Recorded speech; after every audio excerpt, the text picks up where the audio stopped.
Good morning students, my self doctor Deepti Lohani ma'am और मैं आपकी बीए सेकेंड सेमेस्टर के दोनों पेपर आपको मैं ही पढ़ा रही हूँ। और ये आपका फर्स्ट पेपर का यूनिट सेकंड है। और इससे पहले मैंने धागों के प्रकार के बारे में आपको क्लास भेजी है, सब कुछ विस्तार से बताया है। अब ये है मिश्रित धागे। दो तरह के धागे होते हैं, मुख्य रूप से साधारण और मिश्रित। अब इसमें मैंने मिश्रित धागों के प्रकार कितने तरह के होते हैं उसके बारे में बात करी है और उनका लाभ क्या होता है, कौन कौन से उदाहरण होते हैं, कहाँ पर ये काम आते हैं। मिश्रित धागे वो धागे जब अलग अलग प्रकार के रेशों को, बहुत सारे अलग अलग रेशे ले लिए जाते हैं और उनको एक साथ मिलाकर, उनको काट कर, बट कर, ये पूरी धागा बनाने की प्रक्रिया होती है। मिलाना, फिर काटना, बटना और उसके बाद ऐंठन देना। लास्ट में ऐंठन दी जाती है। तो जितनी ज़्यादा अच्छी से ऐंठन होगी उतना मजबूत धागा होता है।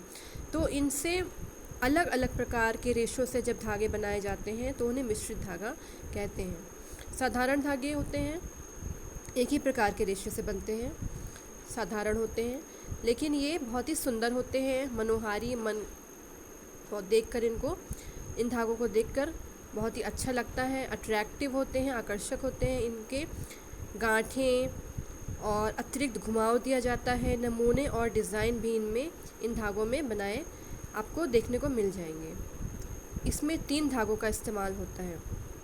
2 धागों से क्या होता है, आधार वाला यानी कि बेस बनाया जाता है, और तीसरे धागे से बांधने के लिए प्रयोग होता है।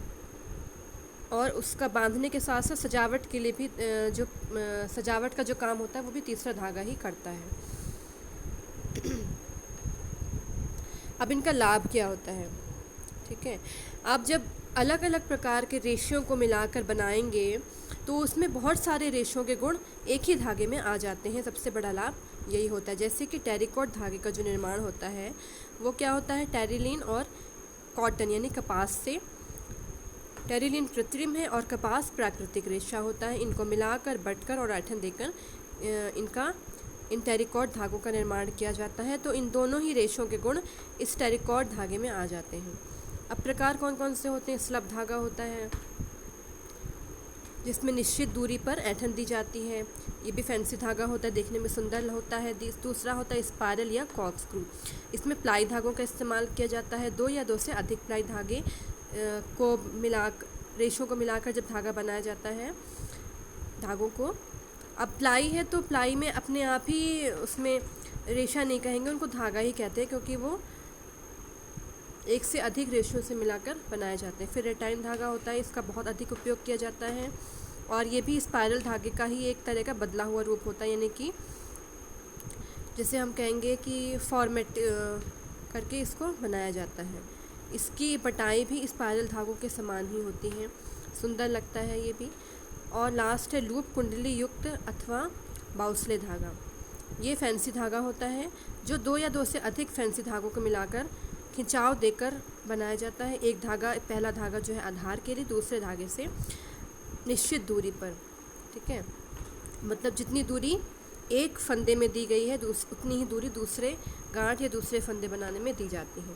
तो ये हो गए फैंसी धागों के प्रकार। आज के लिए बस इतना ही। अगर आपको कुछ प्रॉब्लम है, अगर कुछ नहीं समझ में आता है तो आप मुझसे पूछ सकते हैं। अगर मेरे इस चैनल को आपने किसी ने भी सब्सक्राइब नहीं किया तो सब्सक्राइब करिए, लाइक करिए, शेयर करिए, ताकि और लोग भी इससे बेनिफिट ले सकें। Thank you.